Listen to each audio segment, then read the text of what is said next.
Welcome to DeaconsTable MiniAdventures, set in the mystical and diverse world of Foreverland, or as the elves call it, Oyala Endor, specifically in the enchanting Middlelands and the mysterious Mistwood Forest. These one-shot adventures are designed for both seasoned adventurers and newcomers alike. Each session is a self-contained story packed with exploration, creative problem-solving, and thrilling challenges, allowing players to dive in without long-term commitments. With a revolving cast of players from our DeaconsTable Discord community, every adventure brings fresh faces, unique characters, and unexpected twists. Tailored for 2-hour sessions and adaptable for 4 players, by default, the MiniAdventures scale dynamically to match group size and character levels. Whether you're navigating arcane ruins, braving treacherous groves, or confronting ancient foes, every session weaves a new tale in the ever-growing tapestry of Foreverland. These adventures will be available for sale on our Patreon page.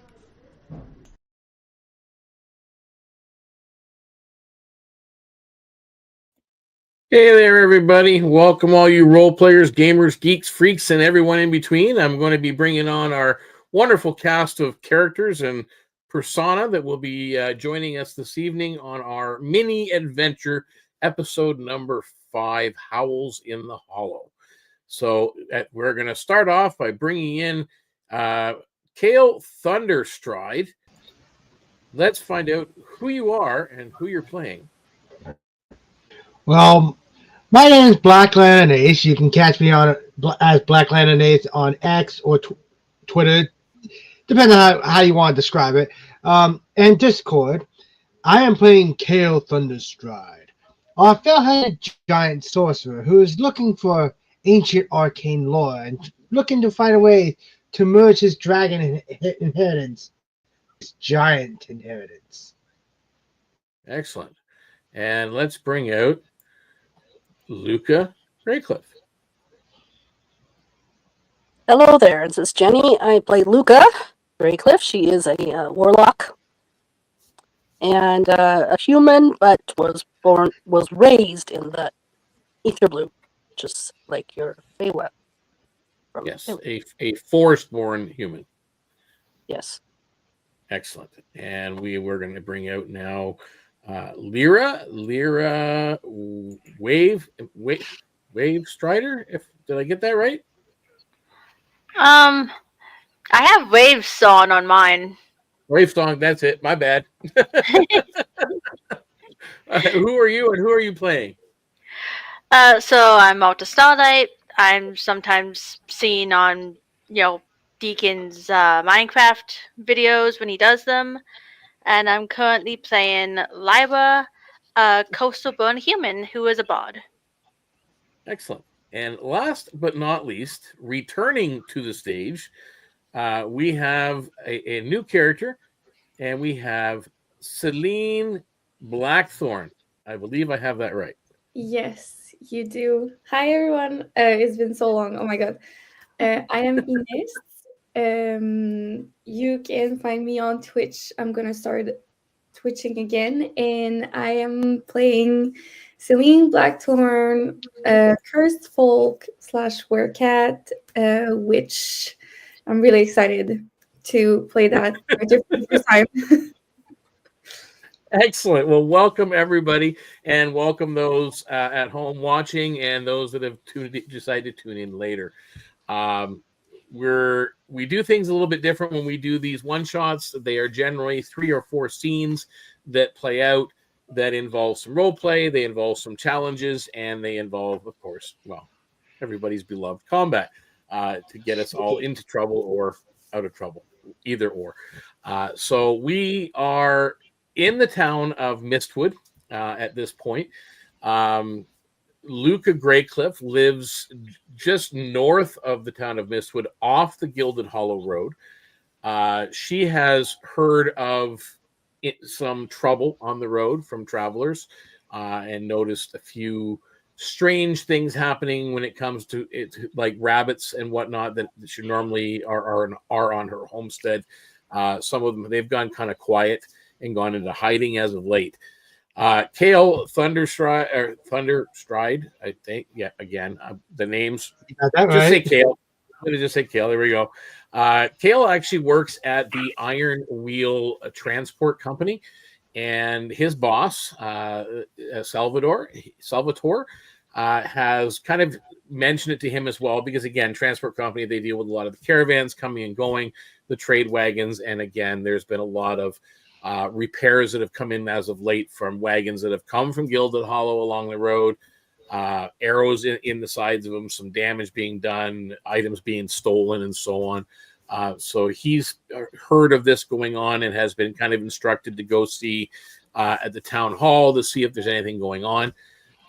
And Lyra, you've been around town. Again, you're a bard. You've been performing a little bit in the marketplace, in the central market, and you've been hearing a lot of this talk as well of things going on. The newcomer to town is Celine. Celine, you actually live not far away from the town of Mistwood. You live on the edge of the Mistwood Forest on the other side. You actually live very close to an area that some of our players are familiar with called Witch's Hill.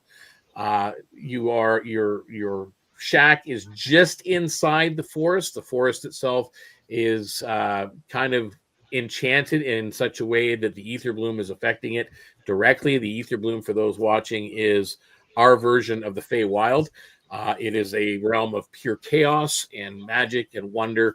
And it's currently being corrupted, but we'll get into that at another stream.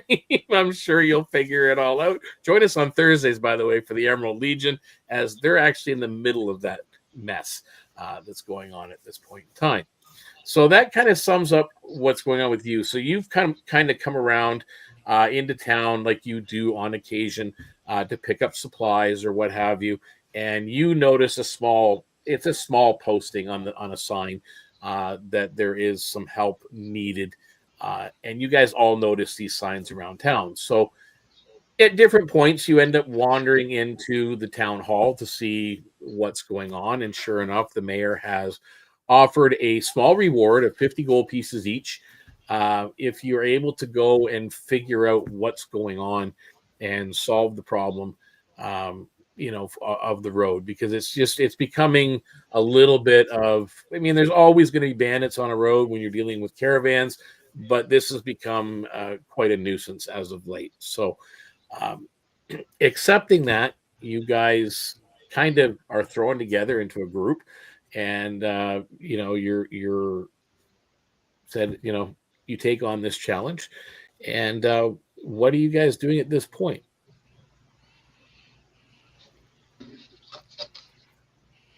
Yeah, I will introduce that as well. It's kind of hard for Luca because we don't have a camera for her at this point, but we will ask you a way. So if you want to contribute to the scene, we either raise our hand or put up a plate or a card or something so that I can bypass you if you have nothing to say. And I'm not going to miss you if you do have something to say. I don't want to block anybody else. Yeah. Kale, what are you got your red plate up, I see. Kale is basically just going to head over to his boss and just go, he's going to take a line from a friend of his right now. I'm going on a break. As my friend says, this is apparently supposed to be a good shorthand for what I'm doing. Okay. Luca, did you have something you wanted to add? I was just asking if we have already been to the temple, or did you say? Nope. Like, all you guys have done at this point is you've kind of noticed the sign that adventurers are needed or help is needed, and you've gone into the town hall, and the mayor is kind of town hall do this job and just said it's 50 gold pieces if you solve the problem, and then now you guys are on your own, and what you do from here, I mean, you're still in the town.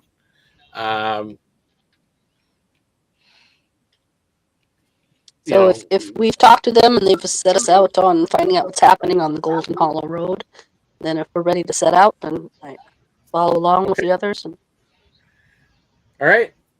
So I don't see any hands or anything, so I'll take it everybody's in agreement that you guys are headed towards the Gilded Hollow Road.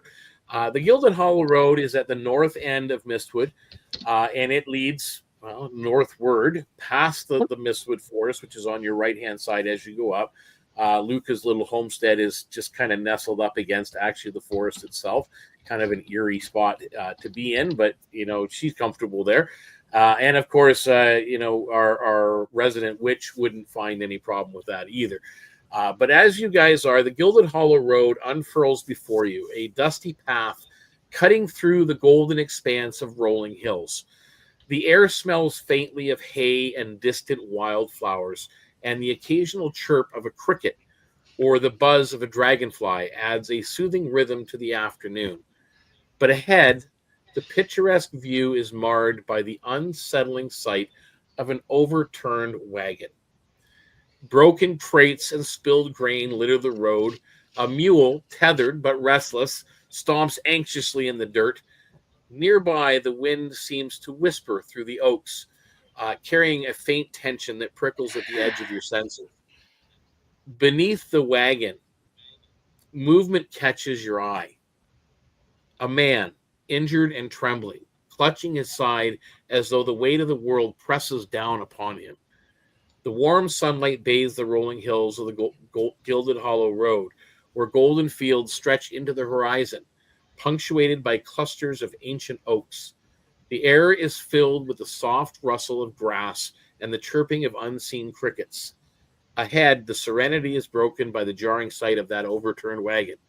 Its shattered wheels lean awkwardly, crates and grain, pottery strewn everywhere as you're getting closer, and that frightened mule just tugs and tugs and tugs at its tether, wide eyes darting towards the shadows in the nearby trees, and you kind of notice a heavy silence as you are getting closer, as if the land itself is holding its breath. Faint impressions in the dirt suggest hurried movements and struggle. The air feels very tense with a sense of something gone terribly wrong.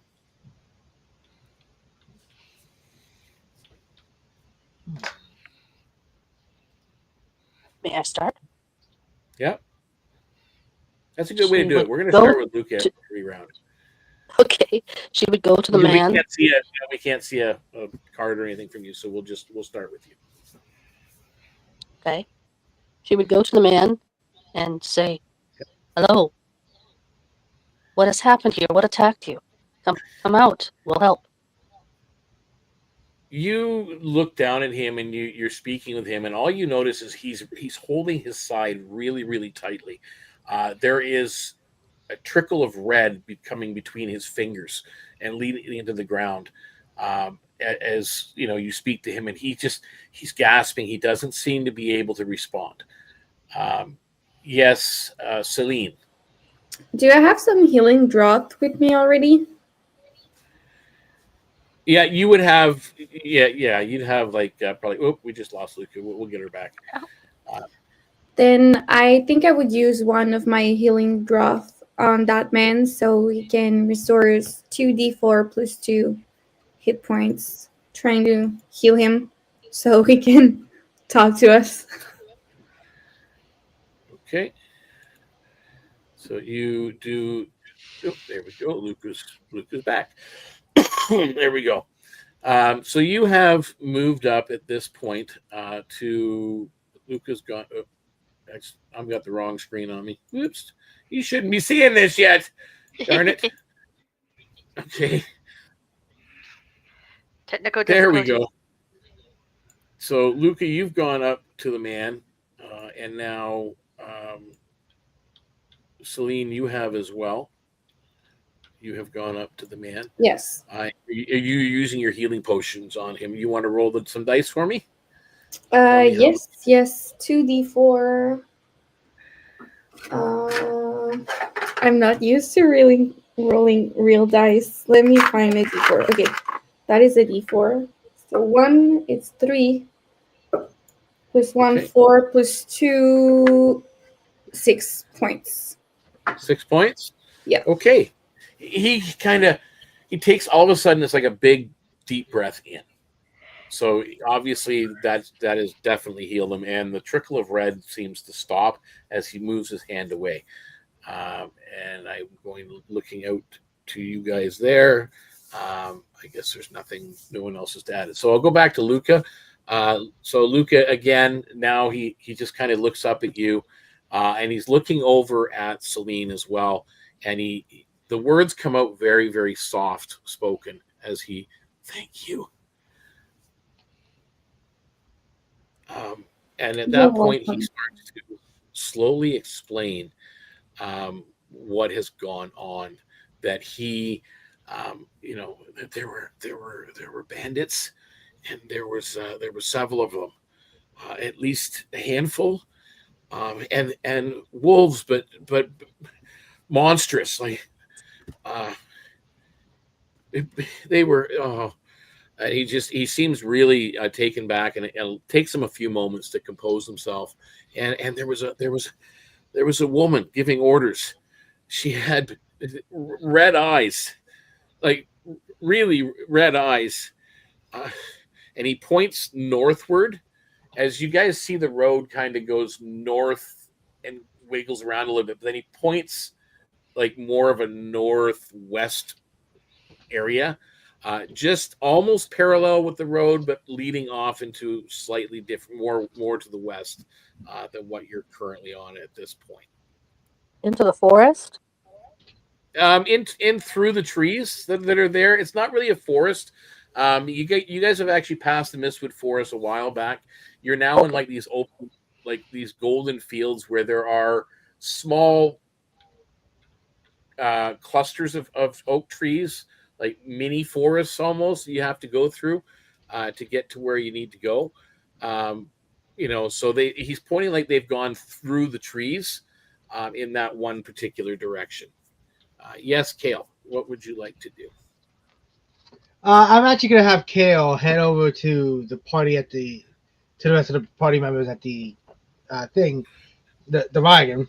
And I just basically will sneak up to Luca and go, have you figured out what's going on yet? Okay. I'll let you guys. I haven't heard of anybody with red eyes that's commanding wolves and bandits before, have you? I'm going to roll and maybe an Arcana check, I'm thinking. Okay. While this is going on, Liva would kind of wander over to see what's going on. Okay. Just making it easier on yourself, Lyra, as well. If you want to take an action or do something or contribute to the scene, just raise your hand so I know to acknowledge that you're there so I don't forget you or leave you out. Again, I don't ever want to leave anybody out of place. So just to make that go a little bit smoother. So you rolled an Arcana check? Yes. I rolled an 11. Yeah, there's nothing coming to mind for you. That could be so many things. Arcana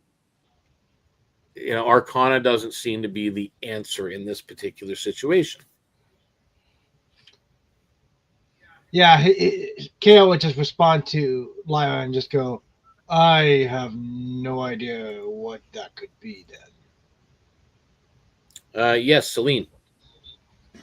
I would like to send Nyx my shadowy raven familiar so he can scout and see if he can find anything useful to us or like things that we would have missed or anything like that. Okay. So you are sending Nyx out to do some tracking for you. Yes. So I need you to roll me a survival check. Okay, survival. One of your proficiencies. It might be, but I'm not sure. No, I don't have proficiencies. Okay, so survival is wisdom based. So you're just going to roll a d20 and then add your plus for wisdom. Plus for wisdom, I have +3. So I have 11 plus 3, 14. 14 beats it. So Nyx is able to find some tracks that come. He doesn't. It's hard for Nyx to go through. He goes into the trees a little bit and sees, but he sees more in the open air. So there are sets of prints or tracks that lead away, from the cart in a certain direction. So he does come back to you with that particular information. Okay, can I understand, like, how can Nix and I have a conversation? Like, is it like mental, or do It's I really not. or- Well, unless you do like a speak with animal, which I don't think you have. No, I don't. It's more of an emotional connection, a state that you get the sense of an accomplishment. You send him out for a task, and he comes back with basically the sense that he's found the trail. Okay, perfect. So he leads you guys to where you need to go. Or telepathy. Yep. Luca, you wanted to add? No, all she would now do is suggest to Kale that can we turn the wagon back over and possibly get him started back on his way to Mistwood. Okay. Kale that goes, we I can can go try. explore. Well, you're Kale. You kind of get a little closer to the wagon, and go to kind of fix it and set it right. The mule is causing a problem. Like he's just really upset. Handle animal. Yeah, Luca would try that because she's Okay. pretty good with animals. So Luca, you move Try over to calm the the mule and try to mule. calm him well. Kale is trying to overturn the wagon. So animal handling first. Okay, that is a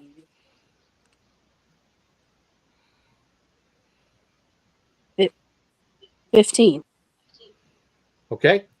The mule kind of comes and stands beside you, and it doesn't nuzzle you or anything, but it definitely calms. Kale, you are able to flip the wagon right side and get it kind of back in its rightful place. Make me an investigation check as you're doing that. And Celine, I need a medicine check from you.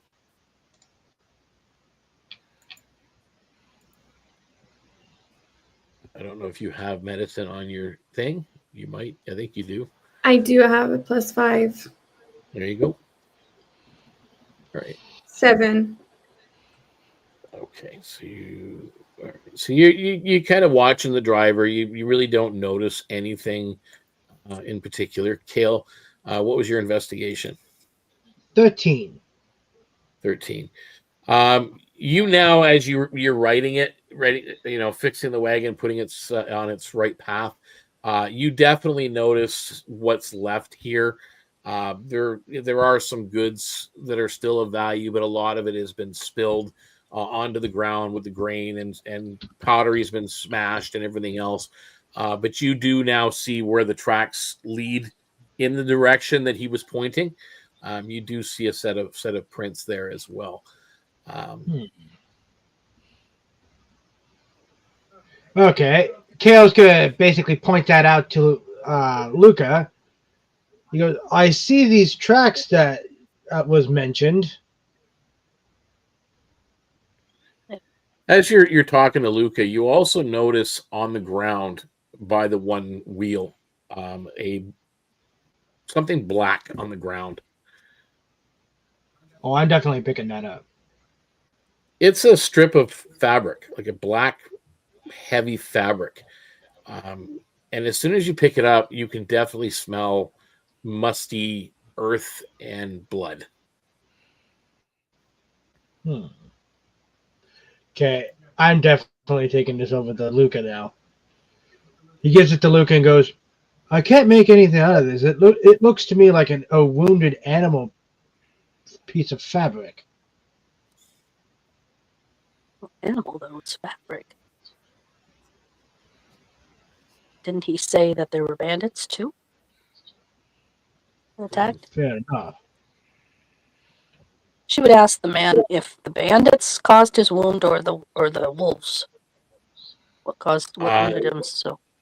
Well, I got hit in the back of the head by one of the bandits, but the wolf you do see bite marks now through his shirt.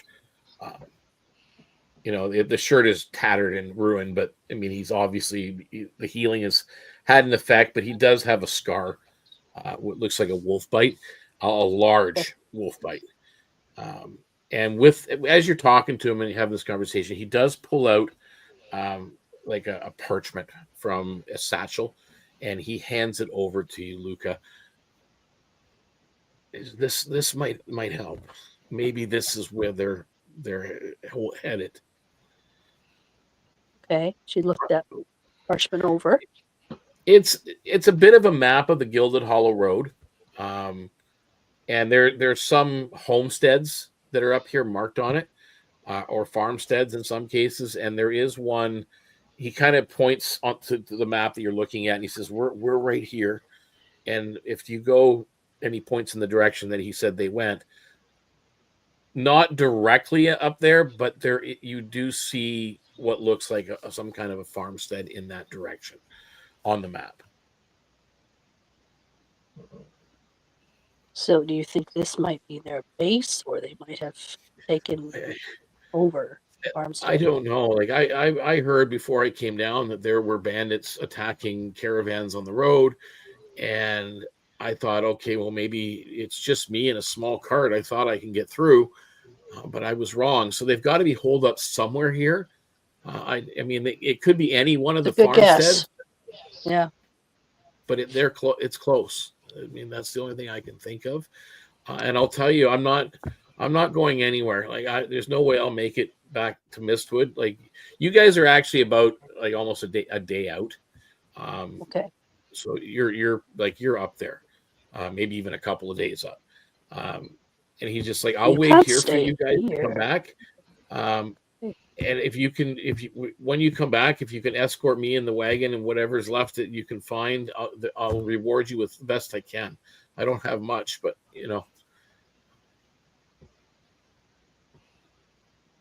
Okay. Okay.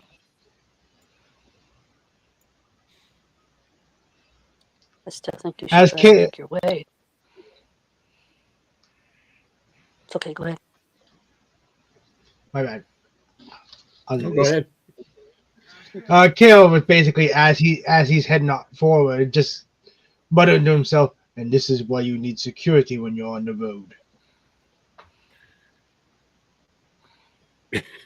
Often, yes.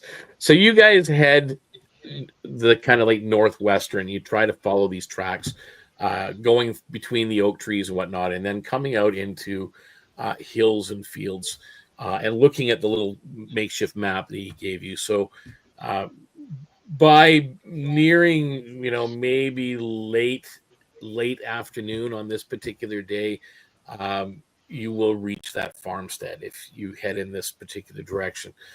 The tracks lead you over a series of grassy hills. The golden fields sway with the breeze, and as you crest the last rise, you're looking down at a modest homestead. I'm just going to load up the correct map. I believe it is this one. All right. So yeah, you guys are kind of up on the hill, basically up here. Looking down.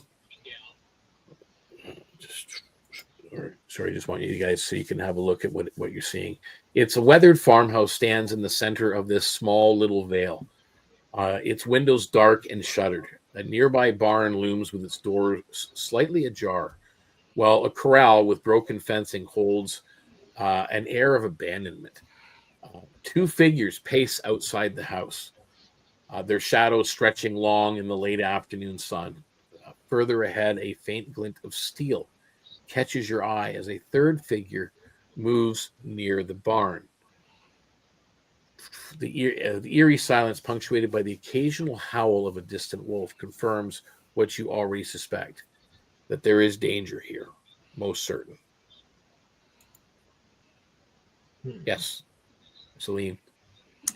I will again send Nix to scout and see maybe if he can get close to the barn, see what's inside, and telepathically tell me what's up. Okay. You can see if you get it like an emotional. Yes. Okay. So Nyx flies up, kind of circles around this open clearing, or this little vale that's down here at the bottom of the hill. And you see him at first sit on top of the rooftop of the house, and then kind of flies down and goes towards the barn. And as it does, you hear, even up here, a growl, a deep growl from down below, from somewhere near that barn. And it comes back rather quickly. And you get a feeling that there's more than what you see. And there's a definite fear in Nyx as well from something that's down there. Okay. So I'm going to share information with the group and be like, Nyx felt something and we should be careful near the barn. I think there's something more there than we should be careful. Okay. Trying to think of what we could do. Okay, there's an idea I can do. Curiosity. Am I able to see inside the building? Okay, well, you're kind of up on a raised hill, and the road kind of goes down into this little vale. So you have a high vantage point. The windows in the house are shuttered and the door is closed. The door of the barn is slightly open. Make me a perception check.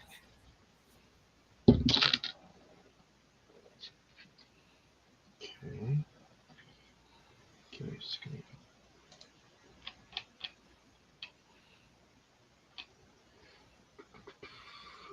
That would be a 12. Okay, beats it.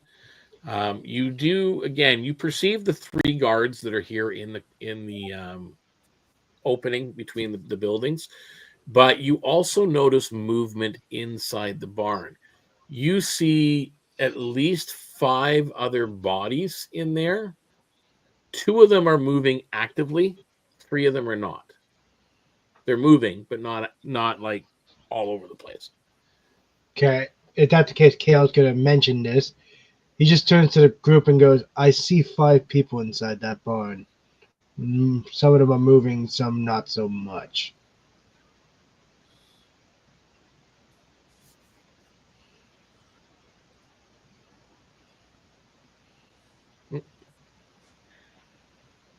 We get her back in a minute. Should I have the ability to Misty step inside there?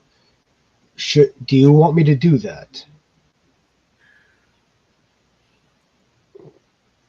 What you got?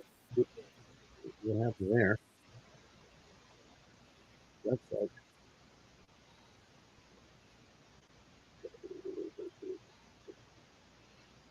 See if I can get my map back.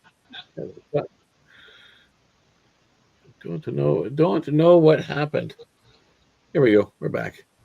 All right. So where you are right now, Kale, you are 5, 10, 15, 20, 25, 30, 35, 40, 45, 50, 55. You would have to be able to get, like, you can't Misty Step 55 feet or 60 feet. I believe it's a 30-foot range on Misty Step. And moving closer, you realize now if you move closer, there's a good chance they'll see you unless you stealth forward somehow.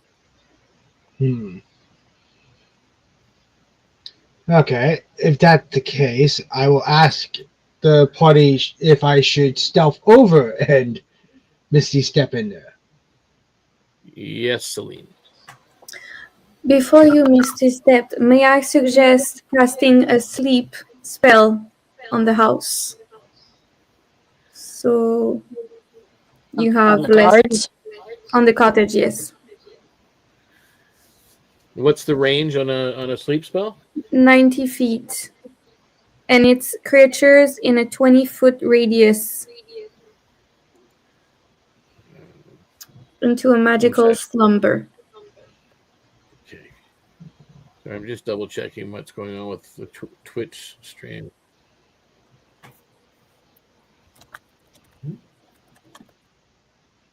Okay. Something apparently was happening Bug today?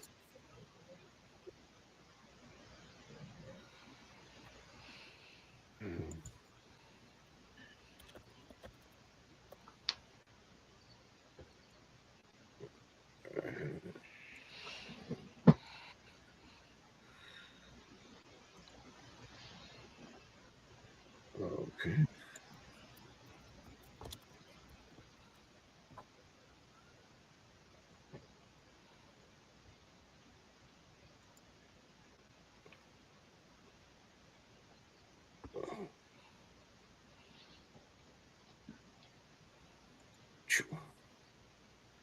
Oh, and I know you are asking me a question as well there. I'm going to look that up right now for your... where is my voice coming through again?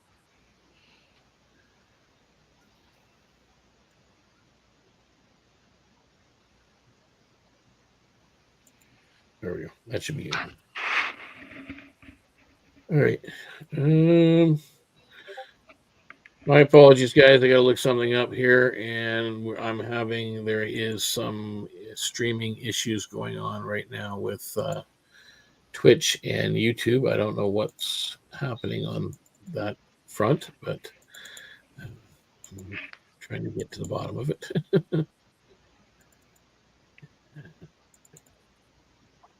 Once we figure it out, we will soon return to our normal presentation.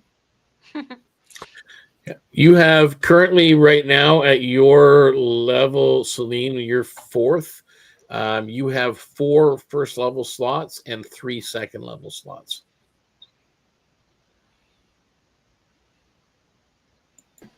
Thank you. If that answers your question. Sorry, I should have told you that on your sheet, but I forgot something. Are you sure? Yeah, you're apparently not something wasn't showing up on Twitch, like our stream. I don't know. Yeah, it's weird. I don't think we're ever going to have an actual stream where it's not going to have some kind of technical issue.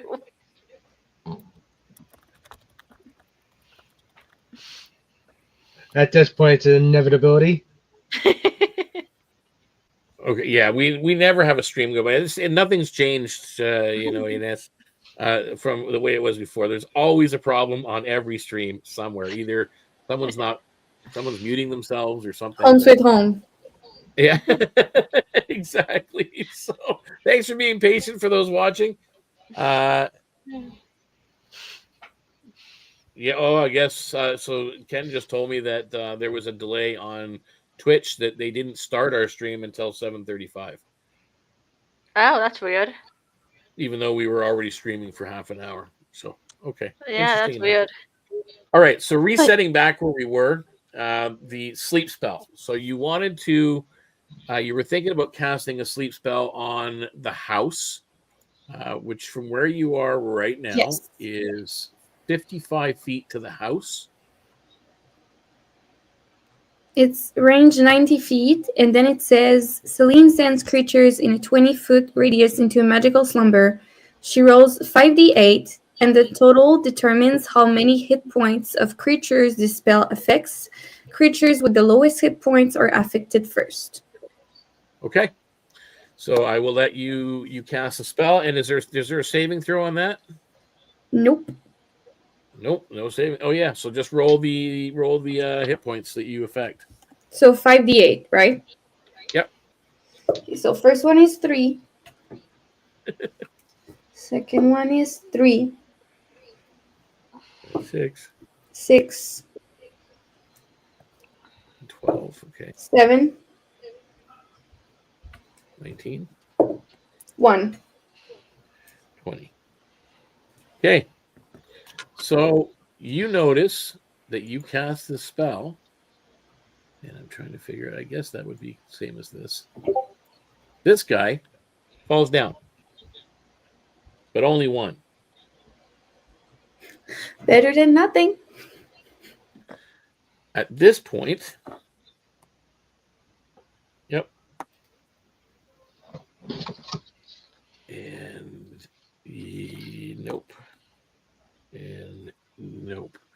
This guy over here, this guy yells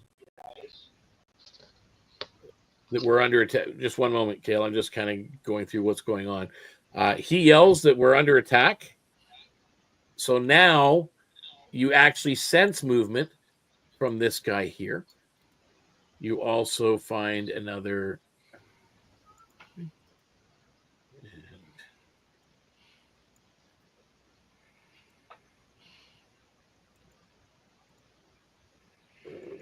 Here, we're gonna go.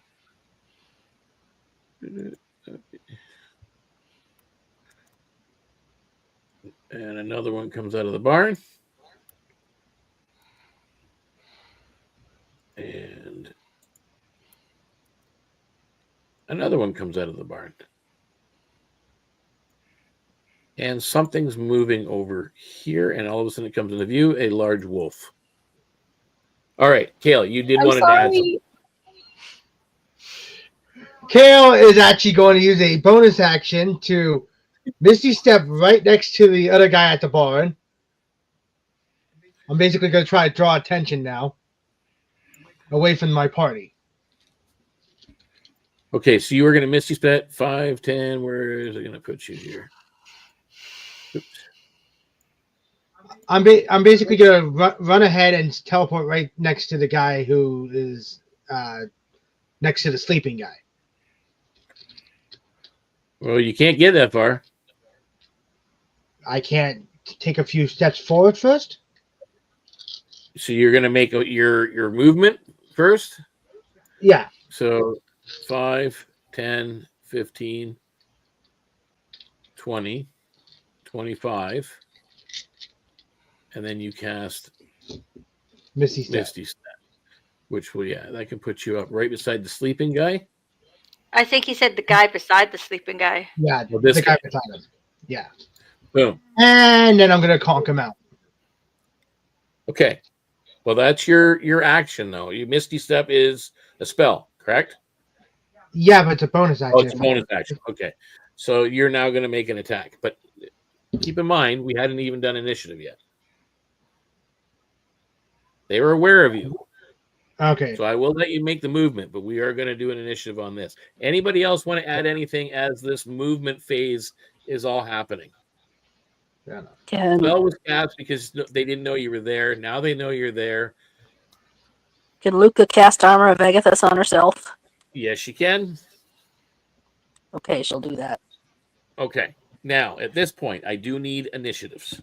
Please and thank you. Yeah. 19 plus.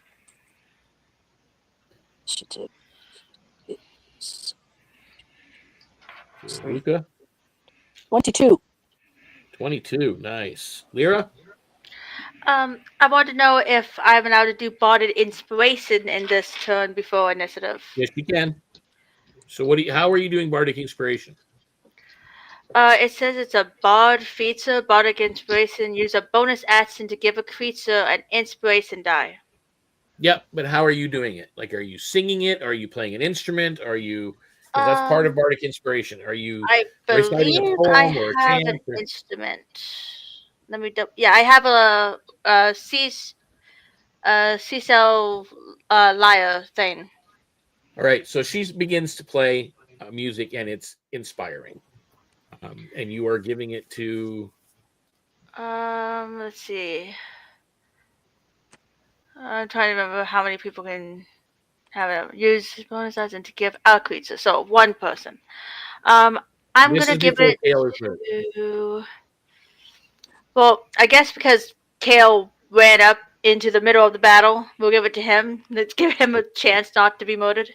All right. You have bardic inspiration on you, Kale, so you know ahead of time. So, Lyra, what was your initiative? I gotta double check my initiative modifier 1 second. Okay, Celine, what's yours? Sorry, I didn't mean to catch you. It's a D20, right? Yep. Okay. Plus your bonus. 15. 15. Yes. Excellent. And Kale, what is your initiative? Where's 30-20. 20.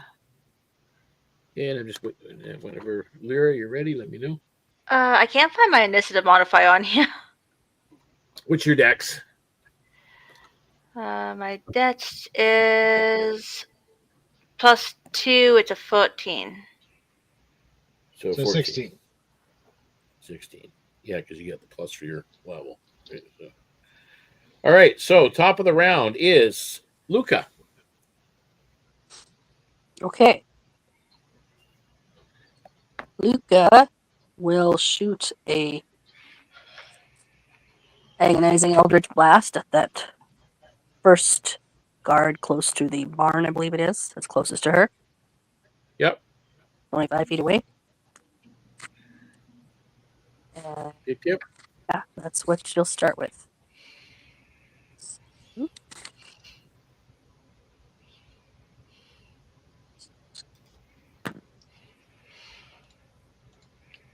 That is a 15 to hit. That hits. Okay.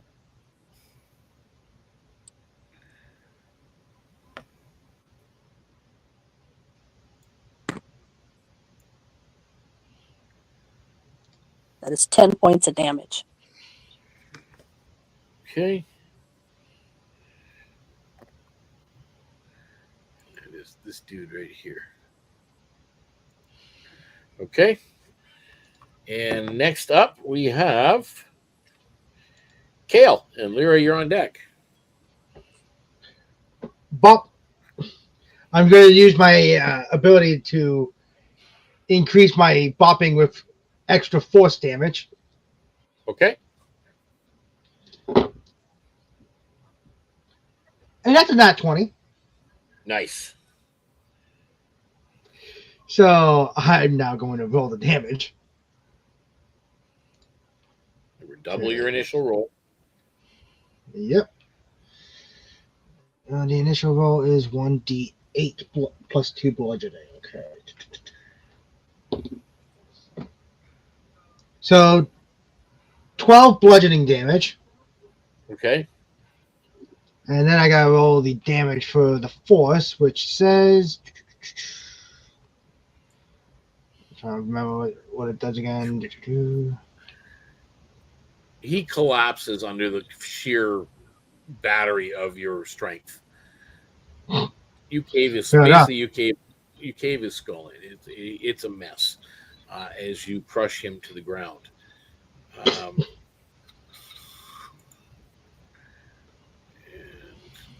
KO play whack-a-mole again. All right, so what is that? The end of your turn? Yeah, that's it. Okay. Lyra. I'm gonna try to use Charm Person. Okay. It says you attempt to charm a humanoid you can see within range. The range is 30 feet. It must make a wisdom saving throw. And does so with advantage. You'll have to move up to probably about here, and then you can target any one of the three. Okay. So which one are you targeting? Keep in mind, though, we have already attacked them. And I've already hit that first one closest to them with a damaging spell.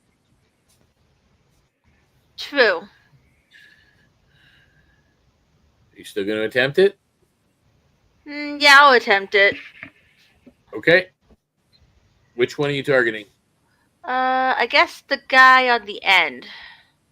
The left or the right end? One closest to the barn, I guess. Okay. What's my saving throw that I need?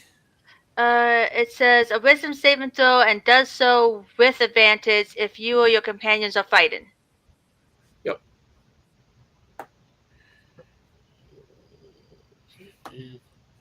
16.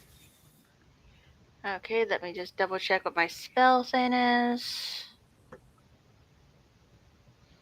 I always have trouble finding things on this character sheet.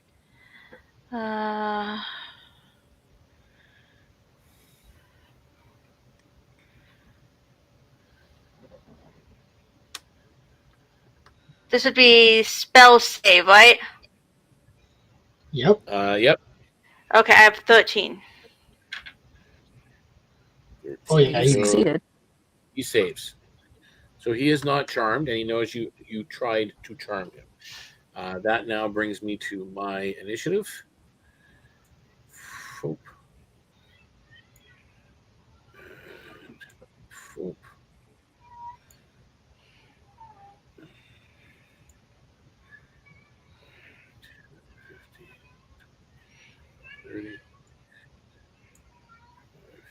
Oops.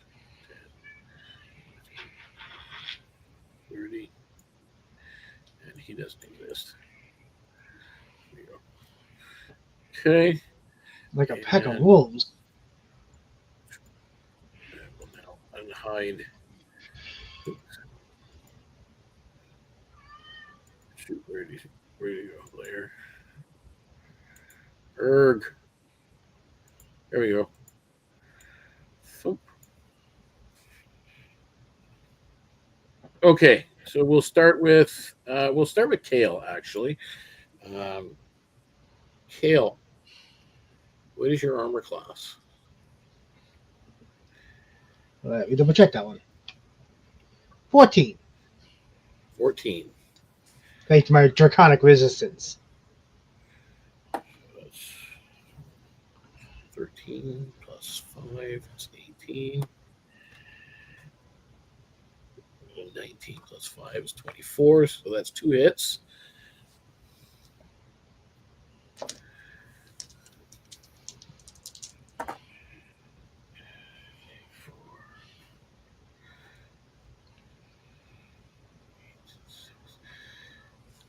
Take 14 points of slashing damage from behind,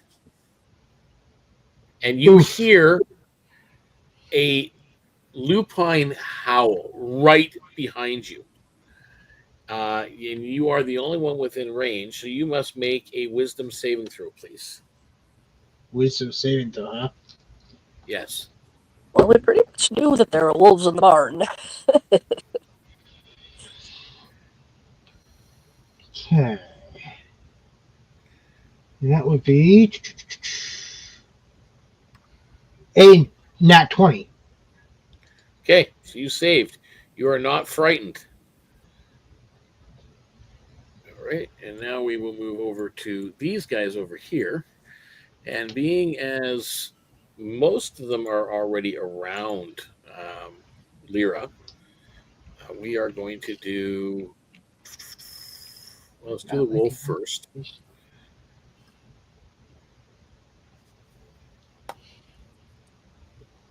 Does a 17 hit you, Lyra? 17? Yes.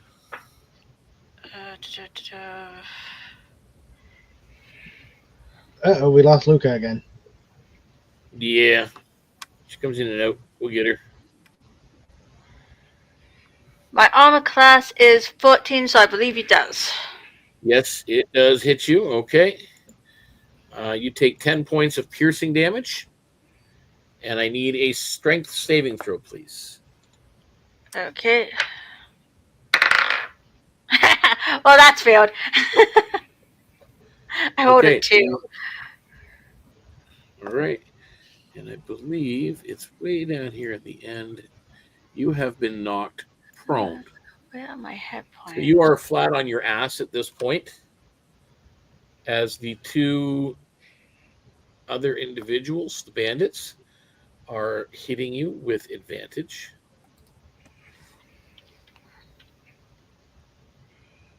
And one is a 14. How much was it that I was hit for again? 10.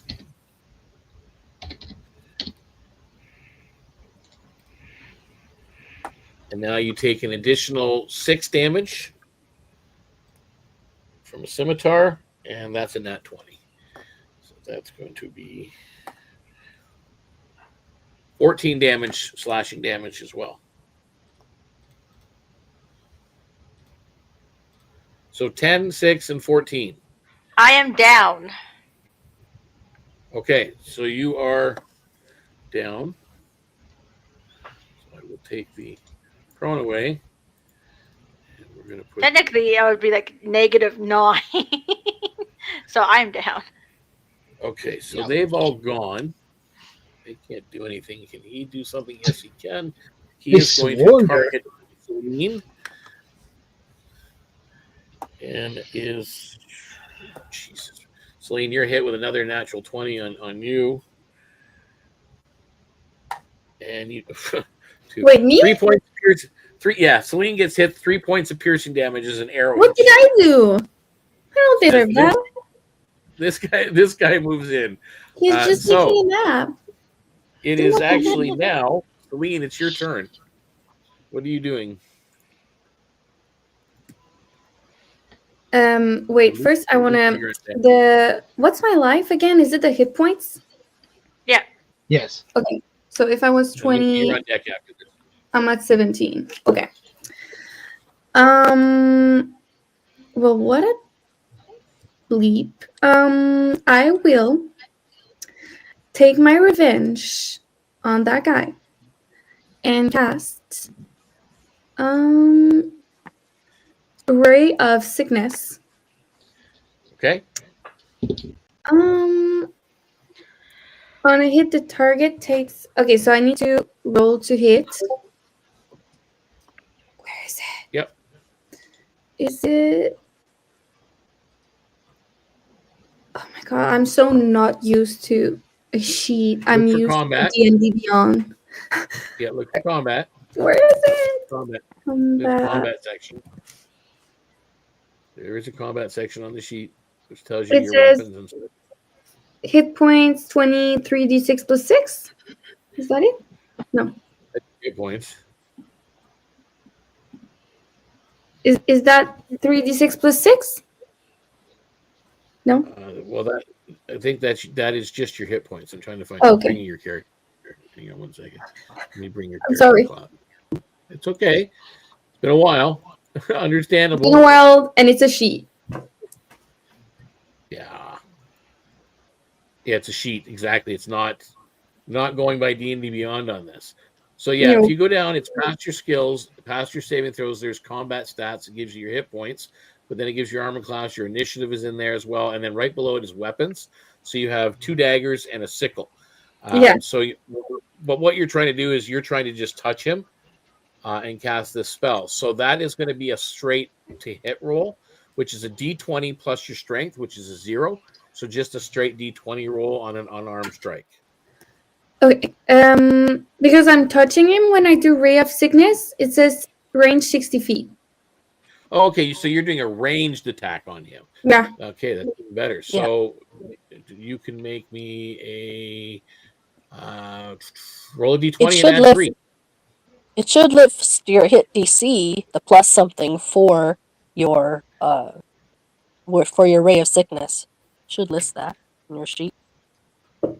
Yeah, just double checking where the Ray of Sickness is on here. Ray of Sickness, components, effects. Yeah, it's just on a hit. So it doesn't say. So it's just a ranged spell attack. Okay. So yeah, I had just 15, roll a D20 and add 3. 15 and you said plus 3? Yep, so 18 you hit. 18. So the target takes 2d8 poison damage and must make a Constitution saving throw. On a failed save, it is poison until the end of my next turn. Okay, so he's poisoned and roll damage, please. 2d8? Yep. First one is 1. Good. Perfect. And 2. 3 damage. Yay. He drops. Oh. He was Well, that worked. He just starts I'd to already heard him. As you hit him with this ray, and he starts to retch, and as he does, he collapses in a heap, and you just notice he stopped breathing. He's like lying in a pool of his own vomit. Pretty disturbing. Okay, and we are now at the top of the round. Luca. Okay, so she's going to Eldritch Blast the one straight ahead of her. And I rolled an 18, so that's going to be 24 to hit. Oh, yeah. And that will be 9. 10, 11, 12, 13 points of damage. 13 damage? Yes. Okay. Okay. He drops. And then, oh, good. Bonus action. Yep. I'm expend one of my healing light abilities to send 6 hit points to our downed player, Lyra. Okay. So Lyra, you Does that gain bring 6 hit her? points. Does that bring her back up That brings her to 6. to 1? We're to yeah. She's back up. Oh, or does it give her 6? It gives her 6 points. Okay, great. Yeah. She's back up at 6 points, although she's still on her ass on the ground. Still prone.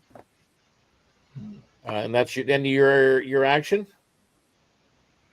Yes, I've done my action, bonus action. My turn is done. Okay. We'll go up here. Kale. Well, given that this guy just very badly wrecked me. So you turn around, and what you're looking at is this crazed, wild-looking woman with glowing red eyes. Okay, Kara's going to Cheers. call to the. I think I found the one with red eyes. And with You that, did. he's taking his bonus action to Misty Step back over to the rest of the party.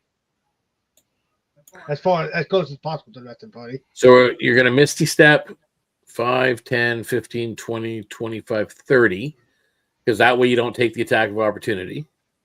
Right. And now you're just going to, are you going to move back with the party? Or just stay here? You know what? I am going to move back with the party, and then I'm going to move right next to Ruka and cast Chromatic Orb as my action against one of the bad guys. Okay, so there's one bad guy and a wolf. Which one are you going to target? There's this bad guy and a wolf, a dire wolf. What kind of elemental damage are you choosing? Cold. Okay. Ooh, and that's a 19 to hit. Hits. So I got to roll 3d8 now. 8. 7. 7.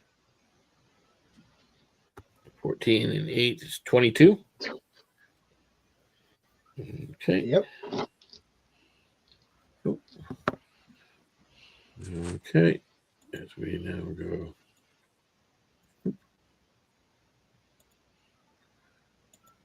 Okay, so we're back over here. All right, so that is Kale's turn. So now we are at Lyra. What are you doing? You can, if you stand up, it's half your movement to stand up.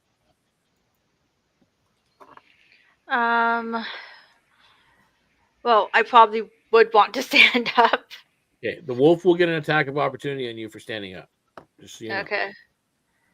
Maybe not. You can make attacks in a prone position at disadvantage. Can I try using a spell while I'm on the ground? Yes, you can. No different than anywhere else.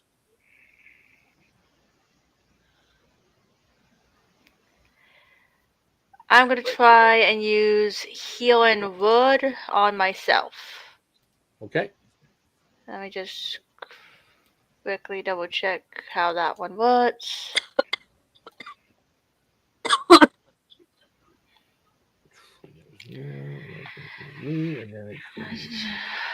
Creature of your choice within range gains hit points equal to 1d4 plus your spellcasting modifier.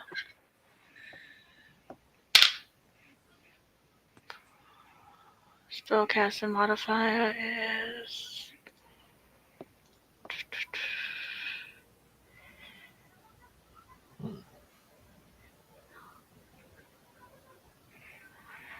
I can't find my spellcasting modifier. I have spellcasting save, spell attack bonus. Is that the modifier? Yep. Whatever you use for your spell casting, it would be the bonus for that ability. Yeah, it's called the spell attack bonus or the spell save, Okay. depending on what it is.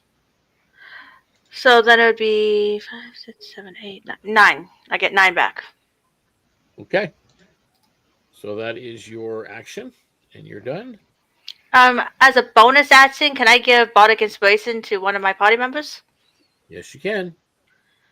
Okay. You I can would play like... sitting down. Yeah. Or start to sing or chant or something like that. You know what I mean? Yeah. Well, people play the guitar and stuff when they're sitting down. It should be fine. I'm just playing like a lyre thing. I'm gonna use bardic inspiration on my party member who is closest to the wolf. I am forgetting her name. I'm sorry. Celine. Celine. Celine. Yeah. Celine, you get bardic inspiration. All right, and that's the end of your turn? Yep. Okay. On their action, this is what you see.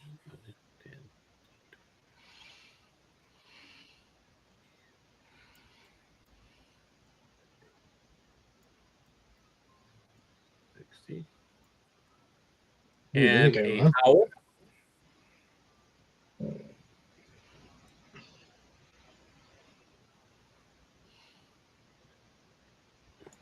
So she howls as she's moving away. And they are there at that point. That is what you see. Would the wolf have gotten a attack opportunity by the people it was close to, or? The only one that's close to it was Lyra, and Lyra's on her butt. So that She's doesn't in a work. prone position, so she doesn't get to take it. No attack of opportunity while you're on your butt. Nope. Gotcha. So at that point, they look like they've disengaged you guys in combat unless someone's got a long range weapon.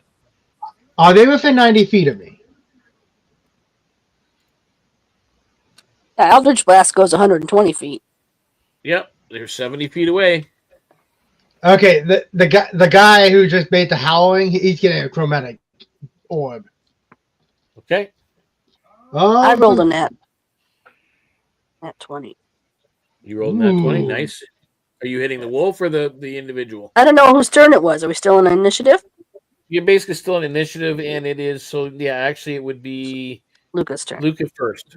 So Luca, your shot goes off first. So I would be going after the lady with the red eyes, I think. Okay. Seeing her as the mastermind.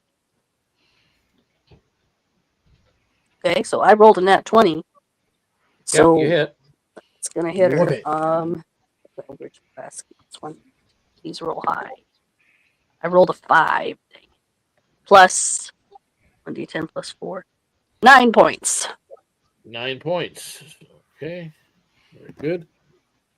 Double checking here, make sure everything's going on. That's all I can do. Excellent. We're making. And now, Kale, now you do your chromatic orb. You know what? I could run up 30 feet and Misty Step 30 feet to get closer to him. You can do that if you want. There's a bonus action. Yeah, I'll do that. Taken a movement. All right, so you are going to move 30 5, feet. 10, 15, 20, 25, 30, and then you're going to Misty Step 30 feet. You're going to put you just a little bit behind him. Put you here. Okay. All right, Kale. Okay. So that's a 21 to hit because I got 16 plus 5 to my chromatic orb roll. Yep, it hits. Okay, 38. 4. 7. Where is Kale? I don't see him on the map. Right here. How did he get clear down there? Because he missed, he stepped back over there. Oh, okay. I missed that part. I missed he stepped away from the person who almost killed me in one shot. I missed that part. Oh, missed that part. So how are we doing here, Kale? 7, 8, and 4. 8 and 4, so 19 points. As I shoot fire. A ball of fire at her. Okay, so boom. Bolt of fire hits her. So that was yours. It was saying anybody else doing anything that round? Obviously, you're probably standing up at this point. I am going to move up as well, 30 feet. So 5, 10, 15, 20, 25, 30. Okay. Lyra? I'm of course going to get up. Okay. Let's see. We'll chase these people I'm gonna down. try Vicious Mockery. Okay. Let me just double check how that was. They have to make a save if I want to continue. You unleash a string of insults, slates with stubble enchantment on a creature you can see within range. The creature can hear you. What's the range? It must succeed. It says the range is 60 feet. 60 feet. Okay, they are within range. Alright, they need to do it must succeed on a wisdom saving throw or take 1d4 physical damage and have disadvantage on the next attack. Does a 16 save? I believe I have a 13 in my spells. So yes, it spell- does. My spell DC is 13. So yes, it saves. So she saves, and it is now. It's going to be Selena, and it's going to be, or Celine, and it's going to be the other two here. So 5, 10, 15. Into the woods. And so as they're going into the woods, Celine, what are you doing? There's the two people in front of the barn, right? They're gone. Oh, everyone's gone. All the guards are on the ground. They're all, well, the one guy's still sleeping, by the way. He's alive, but asleep. Yes, Yeah. good question. Yeah, do we have like a rope or something that I could tie him up or? Yeah, you guys have your standard equipment, so I'm assuming you do have a rope. Yeah, so while everyone's running after the others, I'm going to use my rope and I am going to tie the gentleman that is sleeping on the ground to make sure he doesn't escape so we can interrogate him. Okay, so you tie him up, and yes, Lyra, what do you I just want to give my bonus action a bardic inspiration to someone, but I wasn't sure if I could do that. Yeah, it's a bonus action. What are you giving it to? I want to give it to Luca, since he's the closest to the... I don't think the other two used theirs, so I think we all have it now. Yep, I think everybody's got their bardic inspiration at this point. So you tie up, Celine, you tie up this guy. Everybody's there. Luca, you're the one in the front. You head to the bushes where they are. Make me a perception check, please. Another nat 20. Oh my gosh. Okay. You're on fire today. I didn't even add my modifier. Do you want that? Yeah, add your modifier. I need to know. My perception modifier is +6. That's 26. Okay. Takes you a moment because a nat 20 always has some form of success. You do see a set of tracks, but you only see the wolf tracks at this point. And they're headed in a certain direction and moving rather quickly. You How they have get lost that far ahead? the wolf can move pretty fast. Okay. But you've lost all sight of the tracks of the humanoid woman running into the bush. So what are you doing at this point? Well, I was hoping I could still see her well enough to shoot something at her, but if I can't, Yeah, you're in tree cover right now. Like you can definitely track the wolf, but you can't track her. okay. And the wolf is basically gaining ground on you every round. I guess I would head back to the others. Okay. I won't be able to catch them, and I can't even track the woman. I saw the wolf tracks, but that's it. Yeah, so you can track the wolf down, and I mean, Whether or not she's still with the wolf is anybody's guess at this point. We will stop that. So at this point, you've regrouped. I need, Kale, where you're standing, I need you to make me a perception check, please.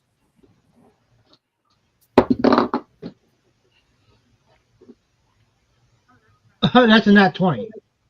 Okay. So you hear noises in the barn.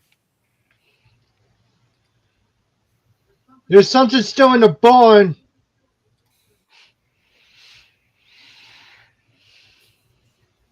You're gonna carefully check it out. Actually, Kale could technically do it if he's closer. If you want, I can go with. Oh, go ahead. I'll be right behind you. All right. Kale going first then. Okay. So Kale, you go into the barn. In the barn, there is a family of 3 that have been tied up over in the one corner, and there are a couple of the caravan guards that are kind of strung up from the rafters, and they look like they've been used as punching bags. Oh. And they've been there. They've been there longer than the farm family of farmers, like the farmer and his wife and his kid. So that's what you find in the barn. There's no enemies in there. When Luca gets in there, she starts untying the family and getting the men cut down. So yeah, I'm just using my dagger. Thank you so much. Thank you. You drove them away, and then the one kid, the kid that is with the family, kind of looks outside and lets out a bit of a scream at the bodies that are just kind of lying around their yard. So. Yeah, you should stay in here till we clean this up. Yeah, Kale is just basically going to unintentionally traumatize the kid by just saying, yes, we have caved a few of their skulls in, and some of them have been frozen, and it's a messy scene, all in all. They look just horrified, like, at Kale in general. Just not sure, like, you're giant folk. Like, they're a little bit freaked out. Luca goes over and pats him on the shoulder and said, "It's okay. He's a nice giant folk." Do I hear this from where I am outside? Yeah, at this point, you guys are all like sharing in the information. You know, you've just released a bunch of captives. The farmer and his wife are trying to keep their daughter calm, covering her eyes as they start to walk from the barn actually towards the house, just to get out of the barn and into their home. Hearing him say that, then I'm gonna run over and give him a smack in the arm and be like, "You don't say that in front of people." What? I was just being honest. I heard honesty is the best policy. Too much information, big guy.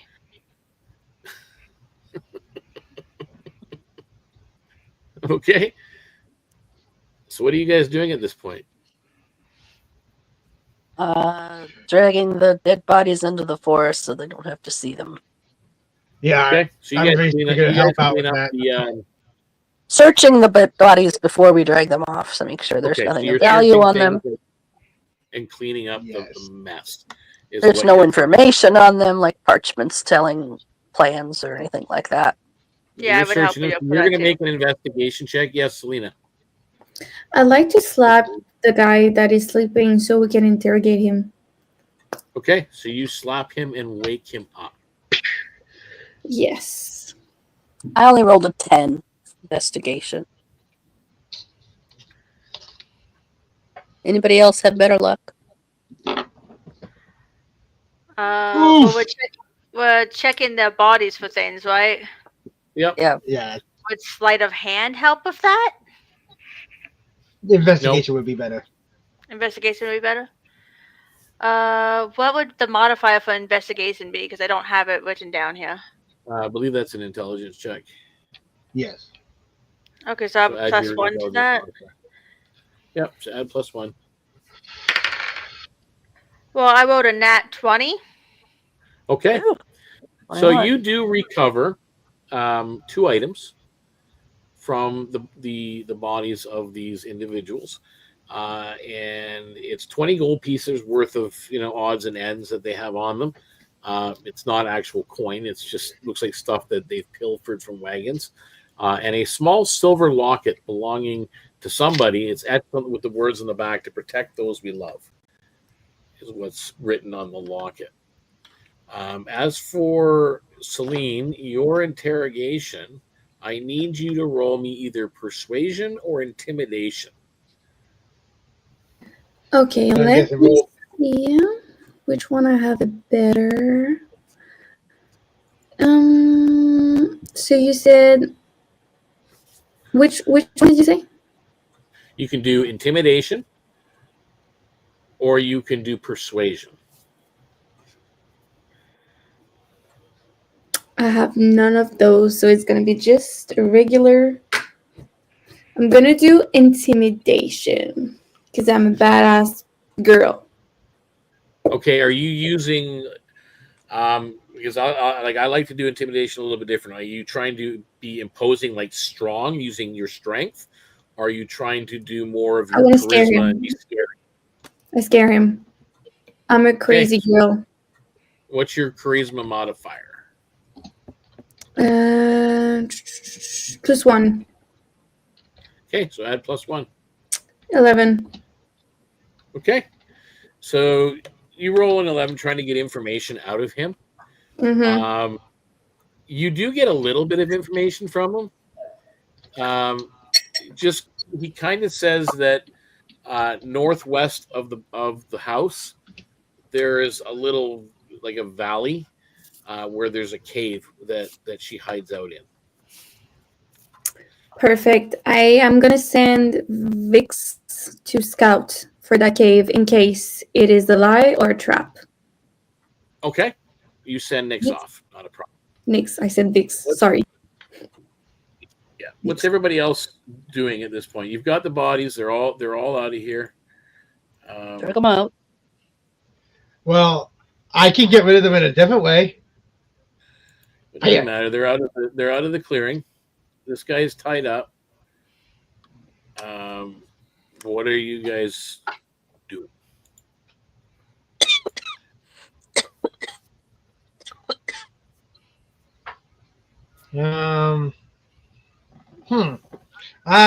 Tail would basically call out to the group and go, "Should we follow those wolf tracks to see where they're going?"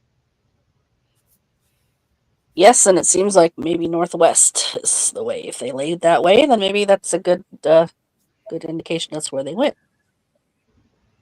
Okay. He calls out to Celine and goes, "Have you found anything from that straggler?" I am gonna tell them what I discovered and also gonna inform them that Nix is going over there right now. Nix is on the case. Nix is on the case. Okay. As you guys prepare to walk around the house and start heading along the path or the trail or the tracks that Luca found, in the same direction that Celine has verified that this cave is, the young girl from inside the house comes out and goes, "Wait! This isn't ours. Maybe this will help." And she's got this journal in her hands, like a leather-bound journal.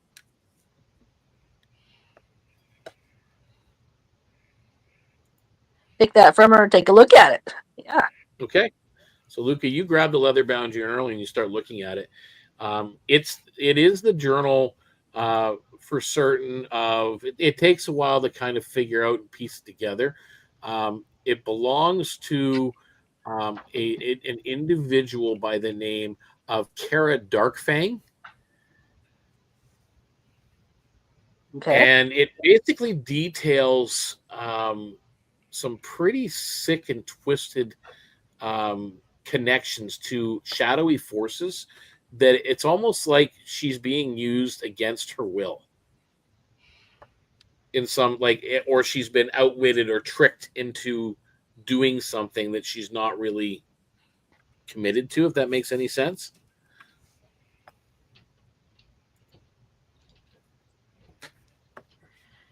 And you guys continue on your way. We left the guy tied up there, right? So we can Yep. get him and take him into justice. Before we go, shouldn't we ask if they know anything about the locket we found? It's up to you. Do you? Sure we Yeah. could. So you show the locket, and right off the bat, the woman grabs it, and she says, "Oh my, you found it! They had stolen it. My husband gave me this on our 15th anniversary." Good call, Lyra. Wait. Was So there you anything guys- else you were missing?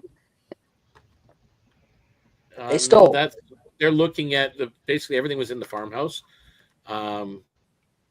and you kind of start to follow the tracks, and as you're leaving, and Nyx comes back, and you get the sense that Nyx has found the way, Celine. So following Nyx and the wolf tracks, you kind of piece together where they're leading.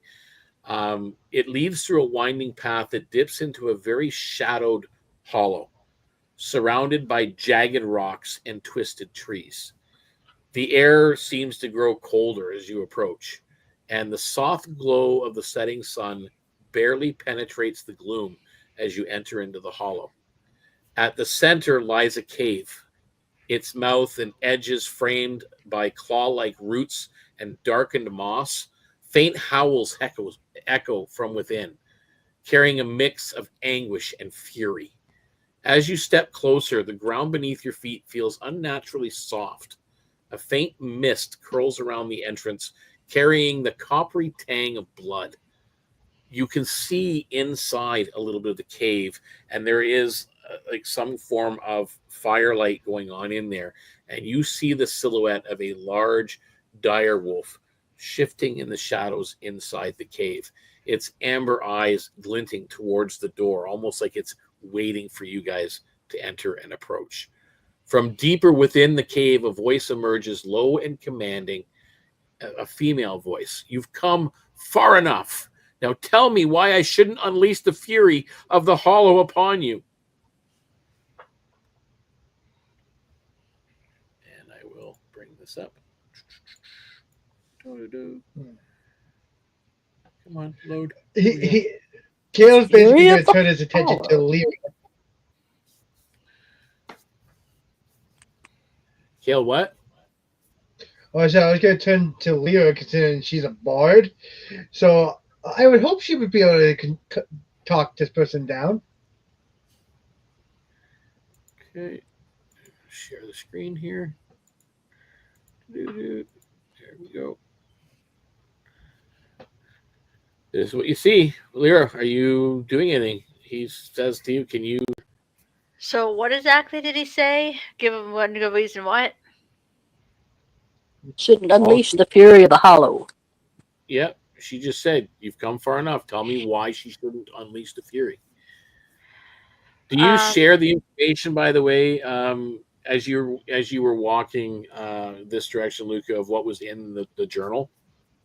Yes. So make me an insight check. Insight?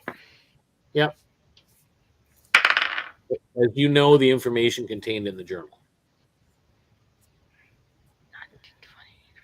Dirty 22. Very nice. With that roll, you getting the information from the journal and the way her voice is coming across and the way she's just seemed to command herself, it's almost like the real her is inside.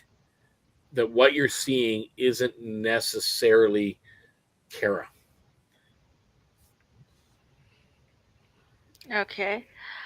In that case, I'll try and talk to her using persuasion. Right, telling her we just want to understand what's going on. Right, and get her side of the story. So as you're doing that, are you moving towards the cave entrance or entering the cave at all? Not yet. I just want to try and talk to her first. Okay, roll me a persuasion check, please.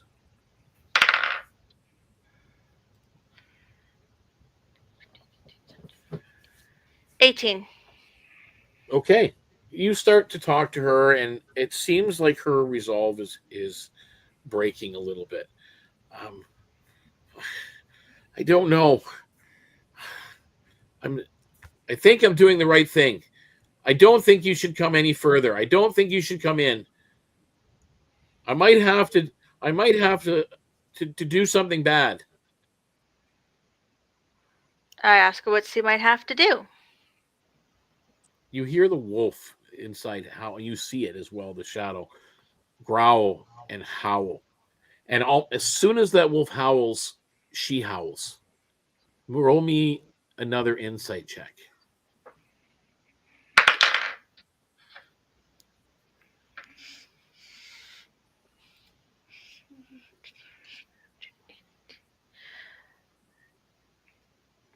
That would be a 19.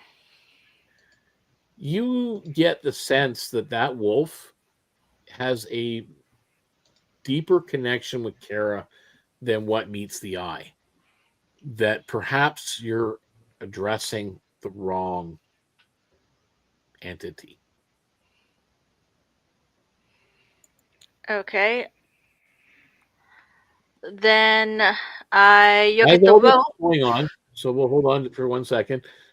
Kale, Celine, and Luca, while she's having this conversation, what are you guys doing? Kind of fanning out a little bit in preparation for an attack. So you're just kind of fanning out around the cave entrance? Okay, Celine? I am trying to see. I'm gonna do mirror image in preparation for an attack as well. So I'm gonna create 3 illusory duplicates of myself. So there are 4 Celines now in this. Oh, but it's only a minute. It's that word right now, I think. No, never mind. Do that quickly. Yeah, don't worry, I'm getting back to you, Lyra. No, I just wanted to ask. Oh. I just wanted to ask the rest of the party if any of them know how to speak to animals.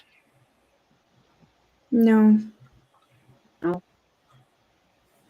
Can I send Nyx speak with an animal and then he can like translate a bit to me what's going on? Well, keep in mind, Nyx is communicating with you with kind of more of an emotional stance. Yeah, but at least I could like feel what's going on if it's like if he's scared or if he's confident. So you're going to send Nyx into the cave? I don't want him to die, though. No, that's, as I said, it's your call. You can send Nyx into the cave. It will obey you. And when I transform, can I communicate with animals? No, I don't think so, right? No. Yeah, no, I'm sorry. I don't want to send Nyx into that cave. I don't want him to die. All right, Kale, are you doing anything? I'm going to try to communicate with this thing, despite the fact that I might not be able to talk to him properly. I'm going to try persuasion on the wolf. Okay, it's not persuasion. You'll need to make an animal handling check. Fair enough. That is a 19. 19. It sits, low growl, and just kind of looks at the entrance of the cave and all you guys standing outside. Looks over at Kara, who, all of you that are standing outside looking in, you can make me a perception check.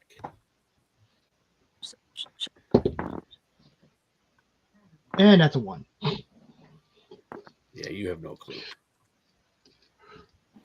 I got a 15. I'm focused on the wolf. 15? 8. 8, Lyra? What were we going again? Perception? Perception.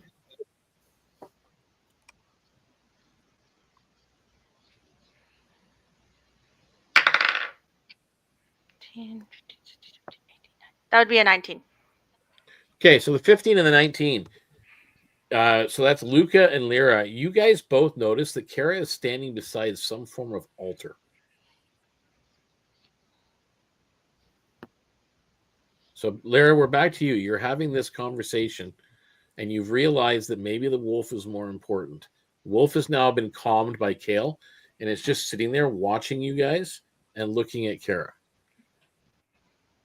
What's your next action at this point?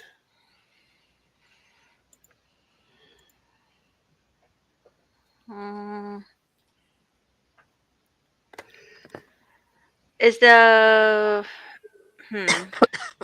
could we maybe try and figure out like if we've seen the altar before?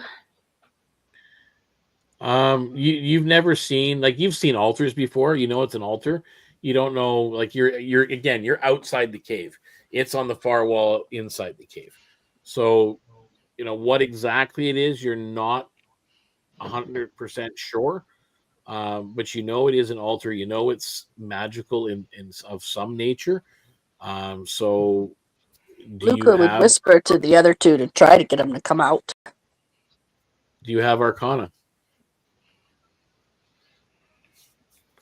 No. Luca, do you have Arcana? Do I have proficiency in Arcana? Yep. Yes, I do. Yes, I do. Roll me an Arcana check. That's a 12. Ouch. You know that it's some form of shadow magic from the ruins that are on the edge of it. And maybe if you were closer, you could maybe manipulate it to weaken its forces on Kara. Maybe like you're not 100% certain. From where you guys are outside, that's about all you can tell. Okay, she would convey that information to the others. Still see if they can try to get him to come out. So roll me a persuasion check. Oh, me? Yep, if you're trying to get him to come out. Okay, that's 12 plus a 4. So 16. 16. So you're trying to coax him to come out of the cave. Lyra, you were going to add to that? Yeah, I want to know if you could assist her with the persuasion somehow. Yeah, you can. You can make another roll if you'd like. If you want to see if you can better that roll, Luca. Luca? Yep.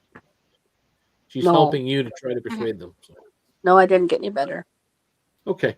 So you just kind of, both of you are working on the two of them and saying, come out.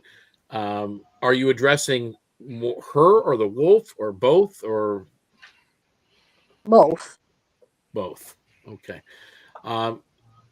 You're getting resistance from the wolf, and she just it seems like she's on the edge. I can't leave it. I have to stay here. I've got to let it out. I have to. You're not listening to me. She looks like she's having a breakdown.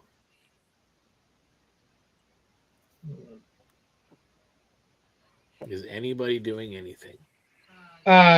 Kale's gonna try to do an animal handling check on the wolf. Okay. Since that worked At so this well point, last time. it's probably about 30 feet from you. So you're just kind of doing these gestures in the air, trying to calm it. Is that how you're going to continue? Yes. Okay. Roll me another animal handling check. That's a 16. Okay. It lays down. It still watches and it's still looking. It's not moving. It's still looking at the group, and it's looking at the altar. It's looking at Kara. Kara's looking right at it and the altar, not really paying attention to you guys outside, to be honest. Now that you're kind of looking in, yes, Lyra. While he's doing that, I'm gonna try and talk with the lady again and say, if we're not listening, why don't you explain why you need to release it and what it is? Make me a persuasion check.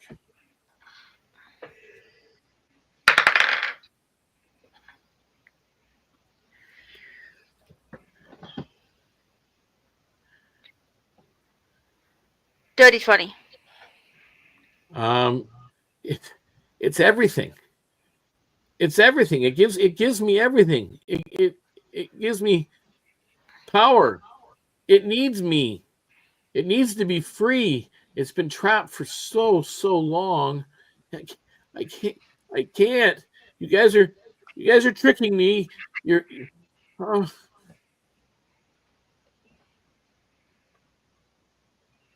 Anybody else? She seems right on the edge. Yes, Kale. Kale's actually going to try to talk to her now. We are not trying to trick you. We're just trying to find out what is going on, and maybe we can help you. Okay. Is anybody doing anything else while Kale is doing this? Luca, Celine. Readying an Eldritch Blast. Okay. Persuasion? Yeah, you can make me a persuasion. That's a 23. Okay. The wolf snarls and lets out a low growl that begins to turn to a howl. And with that, you see her eyes look now for the first time at the party at the entrance to the cave. Her eyes are flaring red. This altar before her starts to glow at the howl. Loose my Eldritch Blast at the altar, please. Okay. Roll to hit. I rolled Pearls of shadow begin to move and dance around it. 16. 16, you hit it. Excellent. So do I just roll my normal damage? Yep. Yeah? Yeah, roll damage. Damage. Ooh, good. That's a 10 plus 4. 14. 14 damage. What you see happen is the purple glowing ruins now that are surrounding it flare even more as your Eldritch Blast strikes it, and the shadow wisps curl and start to wrap themselves around Kara, who's standing right beside it. They're still inside this cave.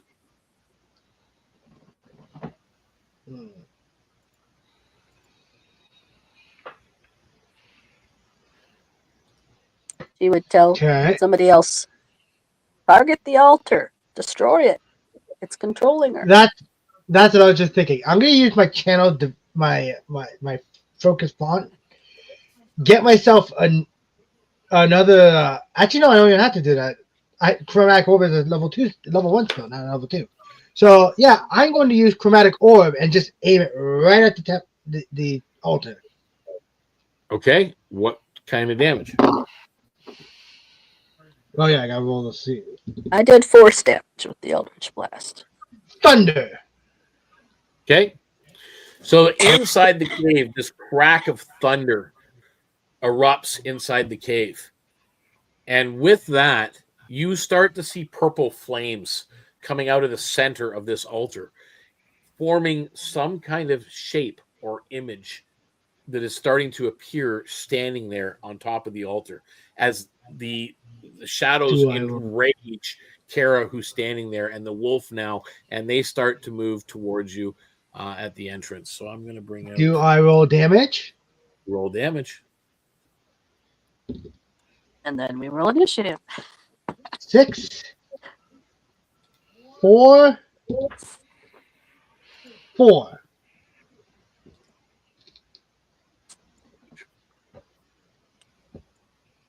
So 14 damage. 14 thunder damage. Okay. As I said, it seems to flare more to life. for the second time. Yeah. Lyra, you were at Yeah. the Apparently, entrance. we cannot establish this. Looks like you actually did the opposite.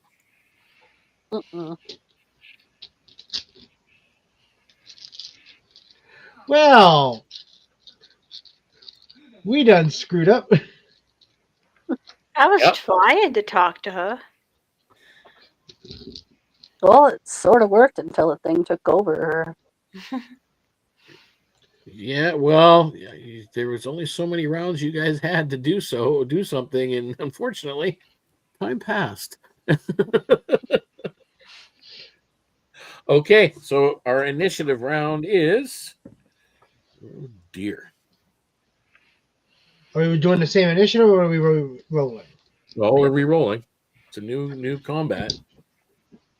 Luca. 15.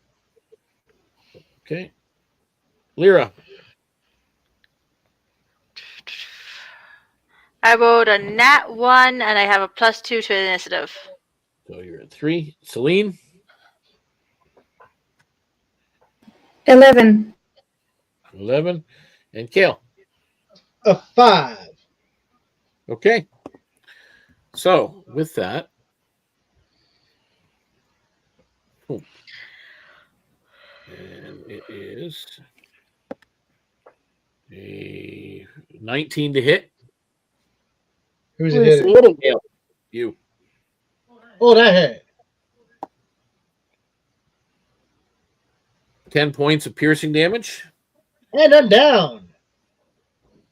Uh-oh. I forgot to heal. Ouch. Okay, that was it. And now we'll go back.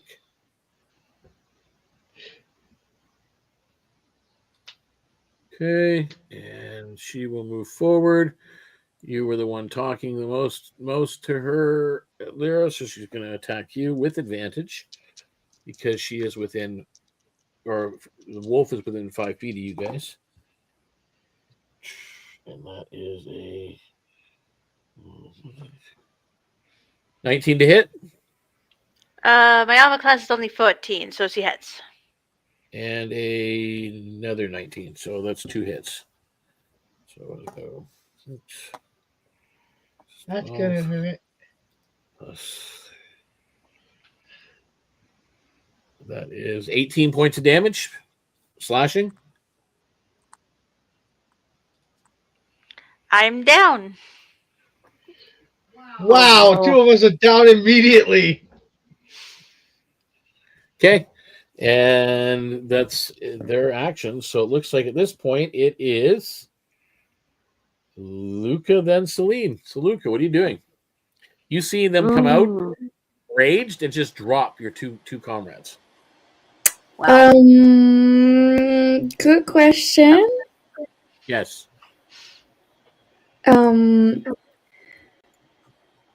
I think I'm gonna try. There's 2 people. There's the wolf and there's the lady with the red eyes, right? Yes. Okay. I am. Reaction. Hold on, no, it's Luca's turn. Yeah, but she might have a reaction. Oh, a reaction. Yeah, do you have a reaction that you can do? Can I do a spell as a reaction? Depending on what the spell is. Hold person? It's not one of your hexes, is it? No, but No, I can look at my do a whole hexes. person on your, so you'll be able to do whole person on your turn. Okay, let me look at my Your hexes. hexes as a reaction.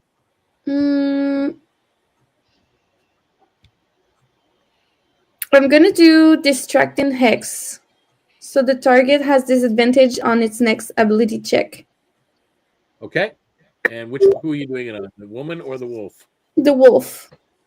Okay, so the wolf now has. Is it a reaction? Yes, her hexes are Okay. a reaction as a witch. Cool. Yeah, not the spell hex, but her actual witch hexes. Yes, yes. Okay, so Luca, what is your action?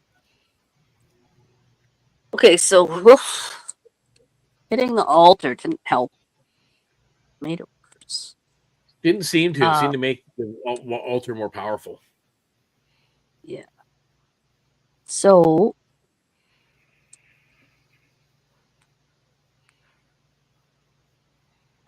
guess I'm gonna try to Eldritch Blast the wolf. Okay. Does a 20 hit it? Yes, it does. Okay, so then the damage.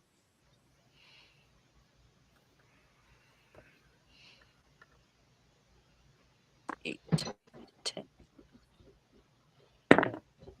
10, yay. 10 plus 4. It's 14. 14 damage. Nice.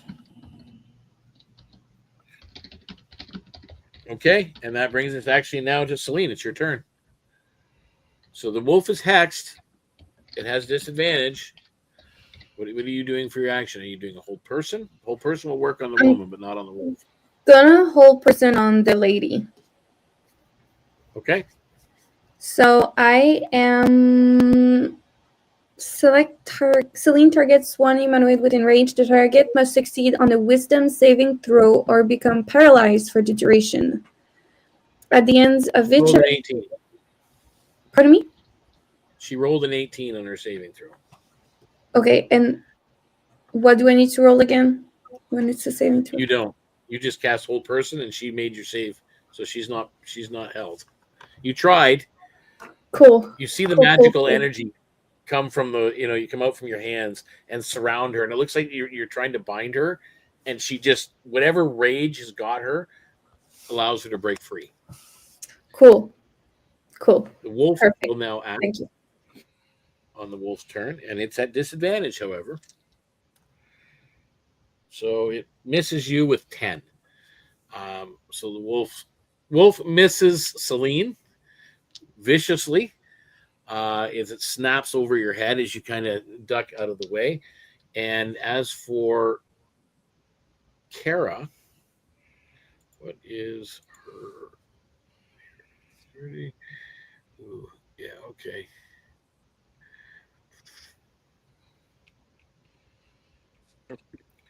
I thought we were still outside of the cave. How did we get in? You're not. Oh. The cave They is came out. the cave is in here. Oh, okay. They came out. Okay. So she is attacking you. 17, I think, hits you, though. 17 hits Missed. Luca, if that's what you're saying. Yeah. She swung at you twice with scimitars and hit with one. 17. Okay. And that is. I think you guys still have the bardic inspiration. I don't think you guys used it. Yeah, no one's used it. So 10 points of slashing damage. Okay. And Luca, you're up. She takes some damage from the armor, but I get this. Okay, what's the damage that she takes? Thinking it's 10. Double check. 10 cold, I think. 10 cold damage. Armor, I get this. 10 3 hit points. Like Adam takes 5 cold damage. 10. Cold. Sorry, 10. 10? Okay. All right. Yeah. So she takes 10 cold damage. And what is your action on your turn? Selena, you're next. So I keep saying she Selena. Did 10 points.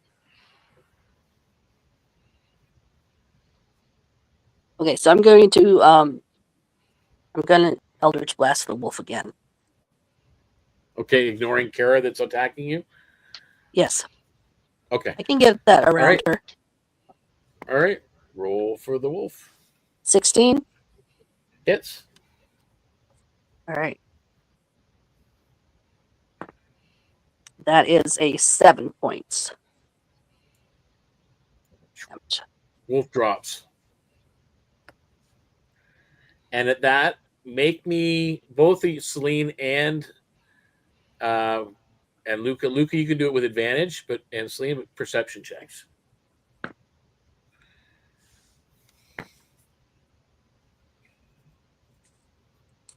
The 24. 23. Okay, both of you over 20. Nice. Some of those shadowy wisps that seem to have surrounded her and enraged her from the altar have kind of fallen away at the death of the wolf. and she visibly weakens. You can see it. Physically and mentally. Celine, what is your action? Well, if she's weak, I will try again to hold person. Okay. So must succeed on a wisdom saving throw or be paralyzed for the duration. Yep. That is.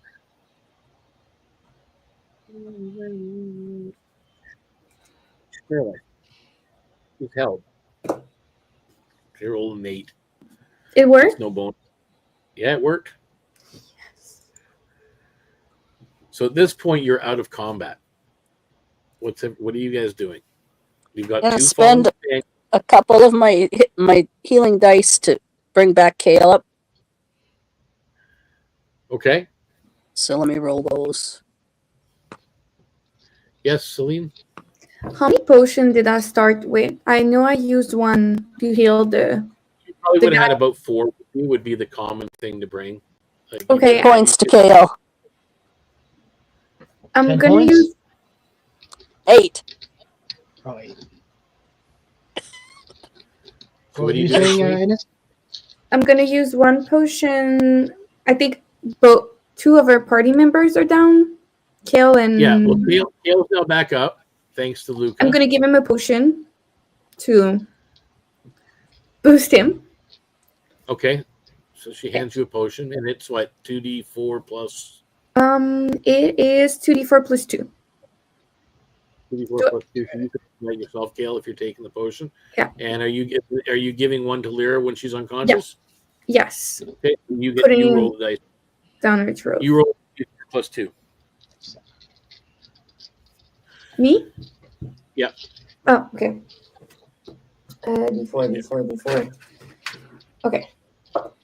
2 plus 1, 3 plus 2, 5.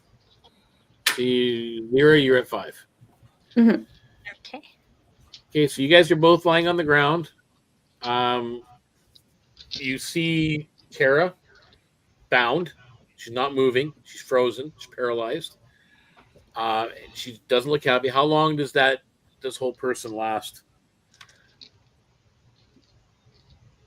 It says concentration up to 1 minute. So you're not- concentrating. And Can you we have a move her? minute. Away from the cave? Can we move her? Yeah. Pick her up. She's not very Someone heavy. wants to tie her down while I'm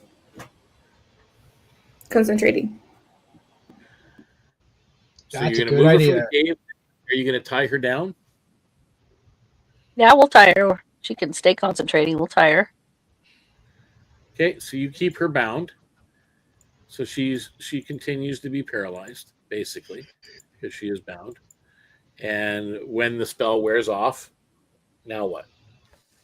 Well, we moved her away from the cave. Hopefully far Yeah. enough away that she doesn't get influenced by it. Well, you still see some kind of influence on her.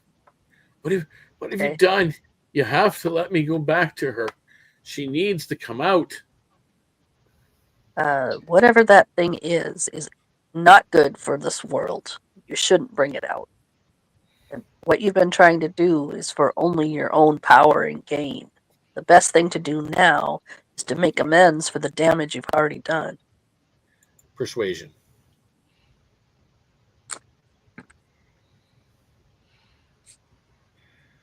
That would be... That'd be a 12. No, you don't know. You have no idea. She has to come out. She's what this world needs exactly. I need her. She needs me. She's clean. Things Okay. that rob and hurt innocent people and hold farmers hostage and wreak mayhem are not what this world needs. Absolutely not. And we will stop it. Meanwhile, Kale's gonna get up and he goes, I've had enough of this crap. He heads over to the altar. He just keeps repeatedly beating it with his stick. With a stick? He has a quarterstaff. Okay. So you go in and you start whacking chunks of stone off of this I'll altar. use my increased force damage if need be. You are damaging it, but it's honestly, even with your increased force damage, it's minuscule. This is a large stone altar. It can be moved or whatever, but it's going to take something more than a staff to break this thing. And then as you're hitting it, she starts to kind of just struggle against these ropes, almost like a woman possessed. Anybody else doing anything?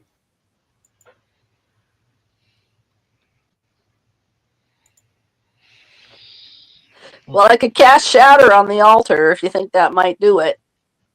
That might do it. She says to somebody else. Shall I try it? Yeah, go for it. She's Okay. screaming, and she's I get howling. Kale out of the way, and I get over, in range, but not too close because I don't Basically want the mouth of the pieces cave. come apart. You look in. It's like a cave set up. Yeah, It's got everybody out of the way because I don't want to hurt them. Yep. Okay, so And you I cast the spell. What kind of damage does cast it do? Shatter onto the altar. Shatter does a sudden loud ringing noise. And each creature normally makes a con saving throw. The creature takes 3d8 thunder damage on a failed save. Yep. Half Roll as much on a 3d8. successful. And a creature made of inorganic materials such as stone, crystal, or metal has disadvantage on the saving throw. Yeah, so if I'm targeting... Yeah, okay. The damage? Yep. It's a second level, so it's going to just be the 3.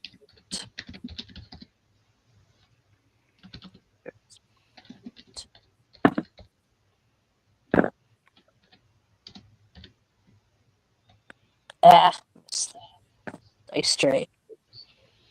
17 total. 17. You see the altar go dark and crack in the middle, just slightly cracked, and it's now dark. The ruins aren't glowing. The shadows that are wrapped around Kara wrap tighter, and her body goes limp.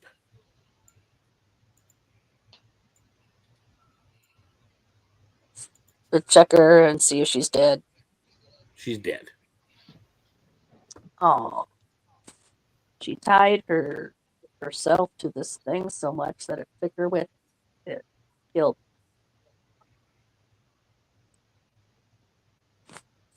So there's a bunch of there's stuff around. Like she's got a pack. She's got stuff inside the cave. You've pretty well destroyed the altar. Where it looks like you've destroyed it. You've killed the wolf. Was so weakened. The only thing that was holding her alive was the power from the altar. And she didn't willingly give it up. Therefore, her life was taken. You guys do find a few items around.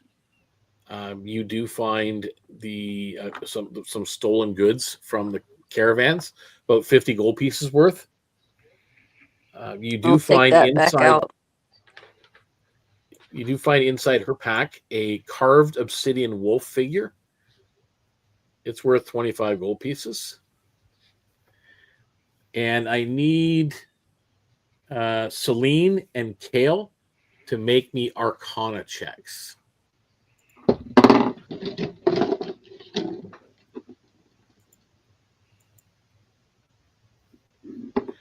Would you imagine I'm actually good at Arcana checks? 8. Celine, what did you roll? Just an 8. An 8. Kale? A 5. You shouldn't have said that. I rolled a 2 plus 3. Aww. You guys see this? I rolled a 16. You're looking at it, and as it comes out, they're the first ones to notice it. It's a black dagger that's sitting beside where the cracked altar is, and I mean it's black. and you're looking at this dagger, and the two of you, there's something about it that catches your interest, but you just can't place it. Luca, as you're looking at it, this is a rare magical blade. This is formed from shadow magic itself. She would say that, and she would also give warning that it may be cursed, and it may be what even brought the gal into It might be cursed, yes. It could disorder to the situation she was in. So if they're going to pick it up and take it with them, they need to not touch it with their own hands. Okay. Let's see if I have something for this then. Actually, yes, I do. I'm going to take my bedroll and I'm going to wrap it around the nut and just carry the bedroll on my shoulder. So you take a bedroll and you wrap the thing in the bedroll, and you guys head back to the farm. Basically, the party at this point, you guys head back to the farmstead, reassuring the family that you've dealt with the issue, that she is no more. The evil forces or the shadows and the wolves are no more in the region. They reward you with about another 80 gold pieces. All they have to their name, and that's what they reward you guys with. From that point, you head back to the cart where the original caravan driver was, and you escort him back to town, and he rewards you with an additional 50 gold pieces. And then, of course, you each get 50 gold from the town hall, from the mayor for completing the task. What's going on? I need to know what's going on with that dagger. Who's looking at it? Who's keeping it? Who can identify it? Or who's paying to have it identified? Actually, I can identify it. Now that you mentioned that, I have identified. Can anybody else identify the weapon? Anybody else have identify spell? Can I try again? With what? Make an Arcana check. Like, You I'm can try the Arcana check relaxed. again. I'm calmed. Can I do another one? Yep, you can try again now that you've had more time on the road. It's been about 3 days since you killed Kara and broke the altar, so you've had time to. Taking this dice. 21. It's definitely something that witches have seen before. You have seen daggers like this before, and you know what it's called. It's called the Shadow Fang dagger. It can be a powerful tool.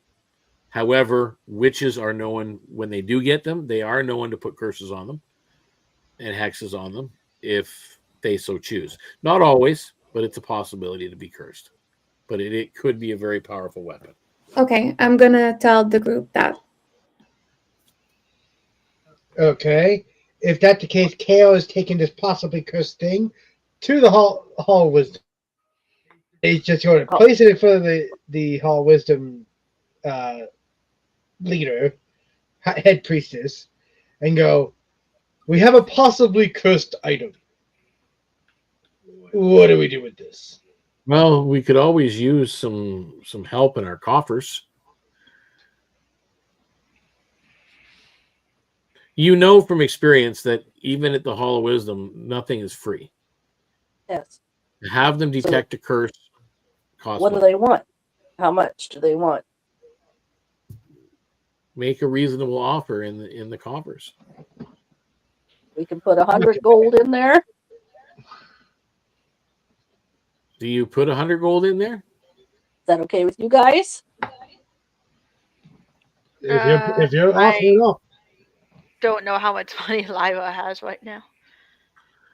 Okay, so you Luca, so basically you've No, we just got 80 plus 50 gold for all of us, plus 50 I see what each. you mean.